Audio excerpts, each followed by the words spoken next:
It's funny the things you remember.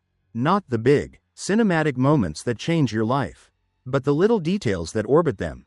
I remember the exact, sickly sweet smell of the gardenia air freshener dangling from my rearview mirror. I remember the specific way the late afternoon sun hit the cracked asphalt of the 101 freeway, making it shimmer like a black river. And I remember the song that was playing on the radio, some forgettable pop tune that I'd normally switch off. But on that day, I let it play. It was August 2019. And all of it, every mundane detail, felt completely, reassuringly normal. That was the last time anything ever felt truly normal again. My name is Jake, and back then, I was what you might call a cliché with a driver's license. I'd moved to Los Angeles from Ohio 6 months prior with a half-finished screenplay and a savings account that was evaporating faster than a puddle in the California heat. The dream was to be a writer, to sell that script and see my name on the big screen. The reality was delivering food for a company we'll call Dash Runner.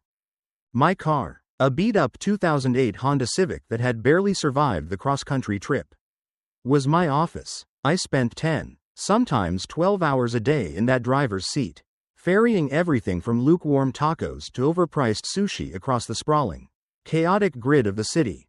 It wasn't glamorous, but it paid the rent on my shoebox apartment in Koreatown, and more importantly, it let me live in the city I'd mythologized my entire life. And LA, for all its grid and traffic, is a city built on myths. Every street corner has a story, every old building a ghost. To pass the time on long drives, I got hooked on true crime podcasts, specifically those that focused on old Hollywood. It felt like I was learning the city's secret history. And there's no secret darker, no myth more potent, than the Black Dahlia. I'm sure you've heard the name. Elizabeth Short, the aspiring actress, the beautiful 22-year-old woman found in a vacant lot in Leimert Park back in 1947. Her body was, well, what was done to her body is the kind of stuff that burrows into your brain and stays there. Cut in half at the waist, drained of every drop of blood, her face carved into a permanent, grotesque smile. It was a crime of such spectacular brutality that it became an instant, morbid classic, the ultimate LA noir nightmare. For me, it was just a story, a fascinating, horrifying story, but one that was safely sealed behind the glass of history. It was a ghost story for the City of Angels, a cautionary tale from a bygone era. I never, in a million years, thought that ghost would learn my name. The first thread in the unraveling came on a Tuesday night. It was a late delivery. Around 11 p.m., the order was for the Cecil Hotel. Now, if you know anything about Law's dark history, you know the Cecil. It's a nexus of tragedy, suicides, overdoses, the place where Richard Ramirez, the Night Stalker, stayed during his killing spree. And, as I'd recently learned from a podcast, it was rumored to be one of the last places Elizabeth Short was seen alive. It has a reputation, an energy, the kind of place you don't want to go to alone at night, even for a $5 tip. The app pinged with the customer's name, B. Short. I laughed. I actually remember letting out a short, sharp laugh in my car. Okay, very funny, I muttered to myself. It had to be a prank. Some edgy college kid or a fellow true crime nerd trying to be clever. It was LA. After all, people did weird stuff like this all the time. I picked up the order. A single cup of black coffee and a slice of angel food cake from a 24-hour diner, and headed downtown. The Cecil looms over Main Street like a tombstone. It's been rebranded now, trying to escape its past. But you can't scrub that kind of history away. You feel it in the air. I pushed through the heavy glass doors into the lobby. It was renovated, but it still felt old. The air was heavy, still, and unnaturally cold compared to the warm night outside. The front desk guy barely looked up. Dash Runner? Yeah, for B. Short. Room 712. He squinted at his computer. We don't have a B. Short registered. That's the name on the app, I said, showing him my phone. He shrugged, a gesture of pure, practiced indifference. People use fake names all the time. The key card for 712 is active. Go on up. The elevator ride was unsettling. It was one of those old ones, with a rattling cage and a slow, groaning ascent that made you hyper-aware of every sound. As I stepped out onto the 7th floor, The silence was absolute, not just quiet, but a thick, pressurized silence that felt like it was pushing in on me. The hallway was long and narrow, the carpet worn, the lights buzzing with a low, almost subliminal hum. I found room 712 at the far end. I knocked. Dash runner, I called out, my voice sounding strangely loud in the quiet. No answer. I knocked again, a little harder this time. Hello? Your delivery is here. I waited. The silence stretched. I could hear my own heartbeat thumping in my ears. I was about to just leave the food at the door, snap the picture for the app, and get the hell out of there when I heard it. A faint sound from inside the room. It was music. Very faint, tinny music, like it was coming from an old-fashioned radio. A big band tune, something from the 40s. Then, a woman's voice, soft and right up against the door. Leave it. It was just 2 words. But it made the hair on my arms stand up. It was a strange voice. Not just quiet, but hollow, like it lacked resonance. Okay, I said, my throat suddenly dry. I placed the bag on the floor. As I did, a scent wafted from under the door.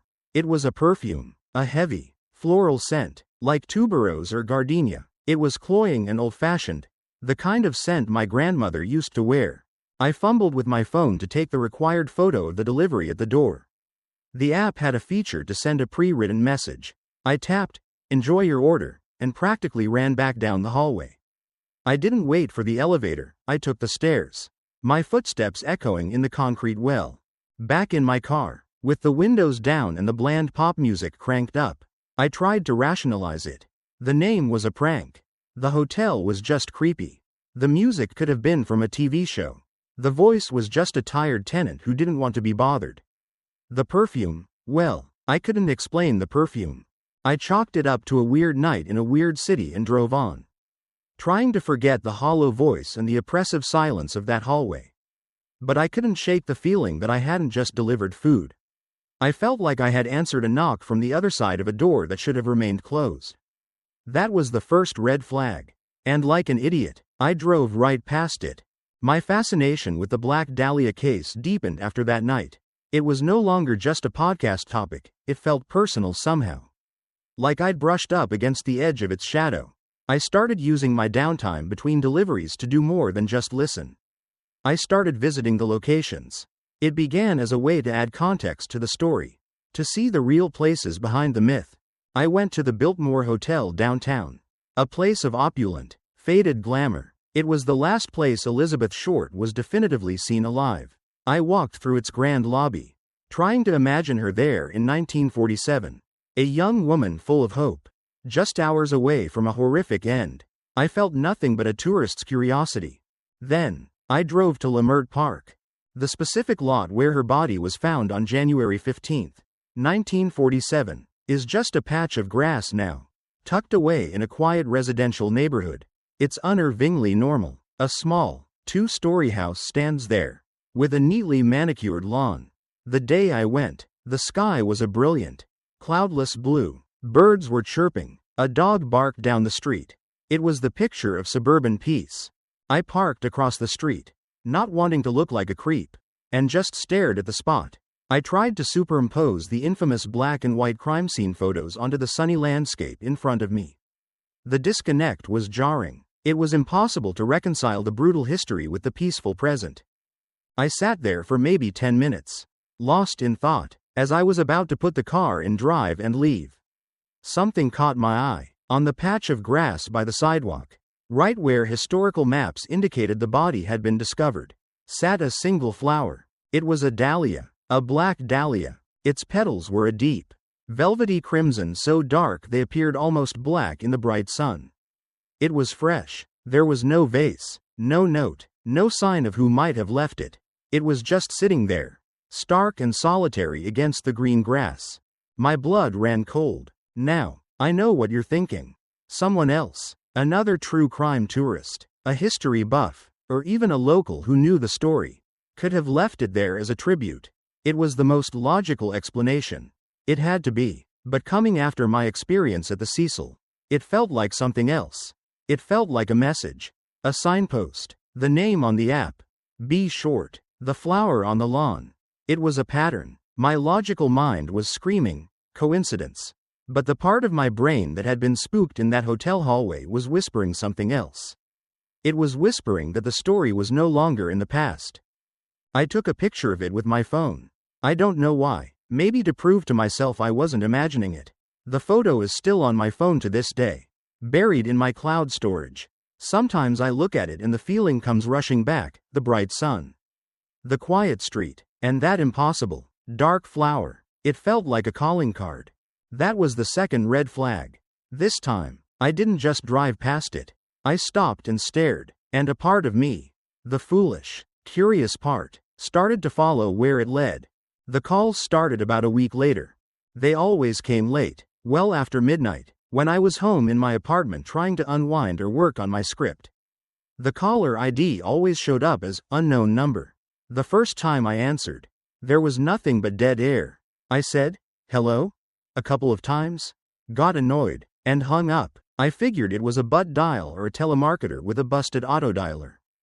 The second time it happened, 2 nights later, I heard something. It was faint, buried under a layer of crackling static, like a bad long-distance connection from a bygone decade. It was that same music, that 1940s big band music, the same tune I'd heard from behind the door at the Cecil Hotel. I froze, phone pressed hard against my ear. "Who is this?" I asked, my voice barely a whisper. The music played for another 10 seconds. Then the line went dead. My apartment, my little sanctuary in the middle of a bustling city, suddenly felt vast and insecure. I live on the second floor of a brick building from the 1950s. It's got thin walls and old, rattling windows. That night, every creak of the floorboards from the apartment above, every siren in the distance, sounded like a threat. I double-checked the lock on my front door and the latch on my window. I told myself it was another prank. A very elaborate, very creepy prank. Someone from back home, maybe? Someone who knew about my growing obsession with the Dahlia case. It was a stretch, but it was better than the alternative. The third call came the very next night. This time, there was no music, just static, and underneath it, a sound that made my heart stop. It was a woman crying. It was a soft, desolate sound, a hopeless, exhausted weeping that seemed to be coming from a great distance. It was distorted by the static, but the grief, the sheer despair in it, was unmistakable. "Hello?" I said, my hand trembling. "Who is this? Are you okay?" The weeping continued for a moment. Then it was abruptly cut off by a soft, breathy whisper, a female voice, the same hollow, toneless voice from the Cecil Hotel. It said one word, my name, Jake, and then the line went dead. I threw my phone across the room. It hit the wall with a clatter and slid to the floor. I was breathing fast, my chest tight with a kind of fear I'd never experienced before. This wasn't a story anymore. This wasn't history. This was happening to me. The name, the flower, the music, the voice, my name. The pieces were no longer just a pattern, they were a targeted campaign. Something was hunting me, and it was using the ghost of Elizabeth Short as its lure. My rational mind was in a full-blown panic, trying to find a foothold. A hacker? A stalker who had bugged my car or my apartment? Had I said my name at the Cecil Hotel? I couldn't remember. I replayed the delivery over and over in my head. I didn't think I had. I stopped answering calls from unknown numbers. But they kept coming. 3, 4 times a night. My phone would light up the dark room, and I'd just stare at it, my heart pounding in my chest, until it stopped. The silence that followed was always worse than the ringing. The lack of sleep started to wear on me. During my deliveries, I became paranoid, constantly checking my rearview mirror, scanning the faces of people on the sidewalk. And that's when I started to see her. The first time was on Sunset Boulevard. I was stuck in traffic, and I glanced over at a bus stop. Standing there, among a group of people in modern clothes, was a woman in a black dress, something that looked straight out of the 40s. She had dark, elaborately coiffed hair and was wearing a small hat with a veil. Her face was pale, her lipstick a slash of crimson. She was staring directly at my car. The moment I made eye contact, a bus pulled up, blocking my view. When it drove away, she was gone. I blinked, shaking my head. "You're just tired," I told myself. "You're seeing things." Your brain is connecting dots that aren't there because you're obsessed. But I saw her again 2 days later. This time reflected in the window of a coffee shop in Hollywood as I drove past. A fleeting glimpse of a woman in vintage clothing, turning her head to watch me go. And then again, a week after that, walking down a side street in the Hancock Park neighborhood, not far from where the Dahlia's body was found. Each time, it was just for a second. Each time, she was gone before I could get a proper look. And each time, the clothes were different, but the face, the pale skin, the dark hair, the crimson lips, was the same. It was the face from the old photographs. The face of Elizabeth Short. Was I losing my mind? Was the stress and the fear and the lack of sleep causing me to hallucinate? I honestly started to believe it. It seemed more plausible than the idea that a ghost was following me around Los Angeles. I started to doubt my own senses, my own sanity. I felt like I was coming untethered from reality. And the fear of that was almost as bad as the fear of the woman herself. The world was becoming a funhouse mirror, and my own obsession was staring back at me from every distorted reflection. The city, once a place of dreams, was transforming into my own personal, waking nightmare. Every delivery felt like a risk. Every dark street and lonely intersection held a potential threat. The line between my life and the 70-year-old murder mystery had dissolved completely. I was no longer just reading the story. I was living in it, and I had the terrifying feeling that I was approaching the final, horrifying chapter. The tipping point, the moment my terrified denial shattered completely, came not as a phantom but as a physical object. It arrived on a Thursday morning. I was so sleep-deprived by then that the world had taken on a fuzzy, dreamlike quality. The phone calls had become a nightly ritual of torment. The fleeting glimpses of the woman in black were becoming more frequent, more audacious. I was a wreck, jumping at shadows, my hands shaking so badly I could barely hold a cup of coffee. I knew I needed to get out, to leave LA, but I was paralyzed by a combination of fear and a morbid, self-destructive curiosity. I had to know what was happening. Who, or what, was doing this to me? That morning, I went to check my mail. My apartment building has a small, dingy lobby with a bank of old brass mailboxes. Tucked into my slot, too large to fit all the way in, was a manila envelope. It was thick, stiff with age, the paper yellowed and brittle at the edges. There was no stamp, no return address. My name, Jake R., was written on the front in elegant, looping cursive. The ink faded from black to a rusty brown. It looked like it had been written decades ago. My heart hammered against my ribs. I took the envelope back up to my apartment and locked the door behind me. Sliding the chain into place, I sat on my couch, the envelope resting on my knees. It felt cold to the touch, unnaturally so. For a long time, I just stared at it. Every rational instinct I had left was screaming at me to throw it away, to burn it, to not open it, but I couldn't. I had to know. With trembling fingers, I unfolded the metal clasp on the back. The sound it made, a dry, metallic scrape, was obscenely loud in the quiet room. I tilted the envelope, and its contents slid out onto my coffee table. They were photographs, about a dozen of them, all black and white, with the crinkled edges and glossy finish of old prints. They were not the gruesome crime scene photos. They were not pictures of a murder.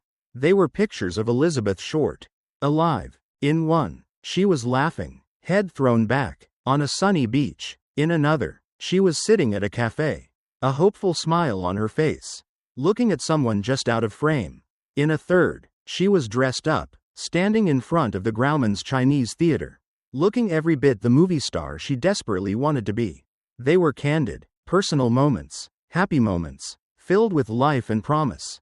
I picked one up. It was a close-up portrait. She was looking directly at the camera, her dark eyes full of a kind of sad, knowing beauty. She was stunning, and as I stared at her face, I felt a profound sense of sorrow.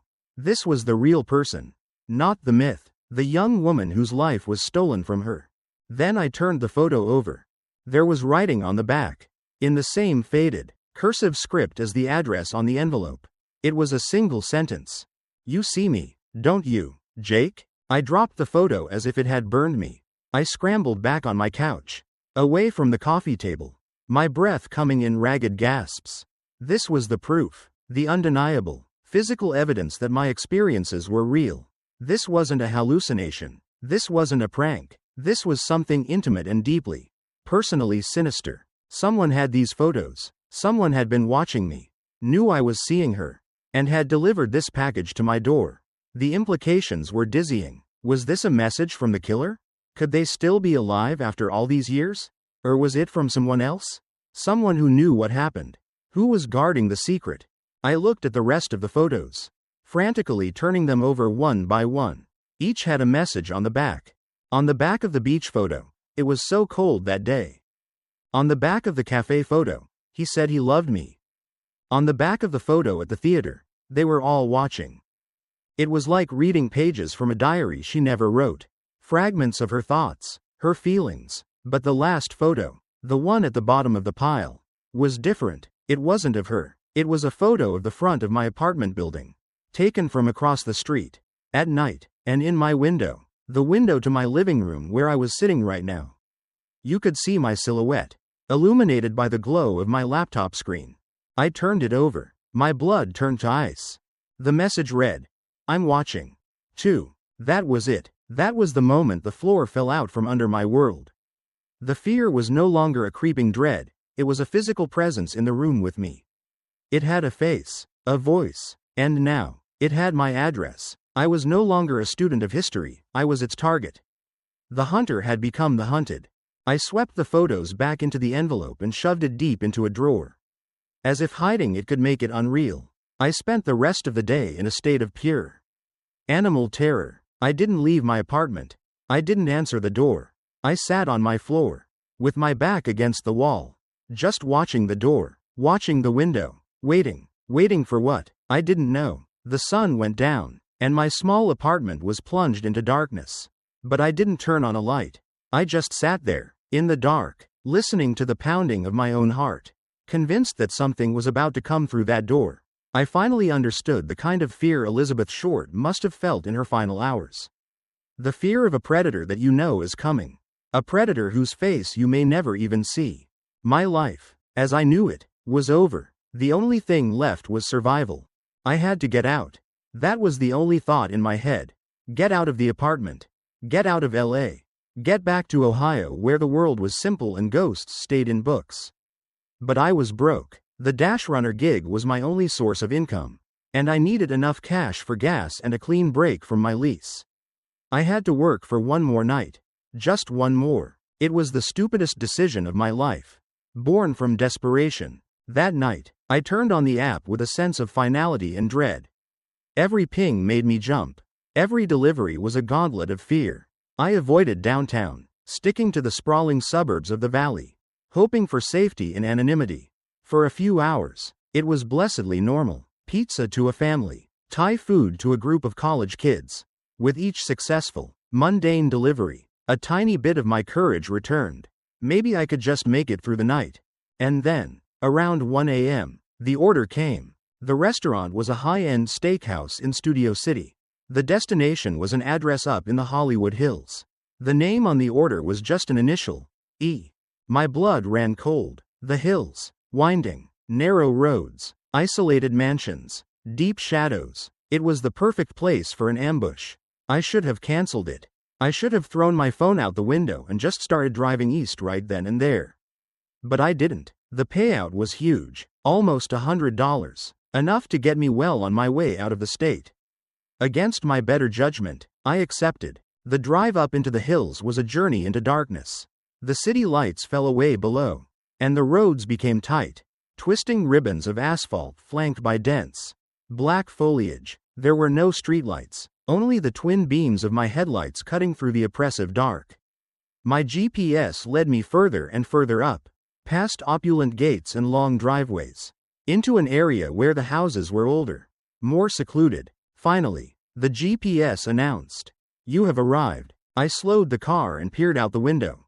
There was no house, just a crumbling, overgrown stone wall and an old, wrought iron gate, half swallowed by ivy. A narrow, unpaved driveway disappeared behind it into the blackness.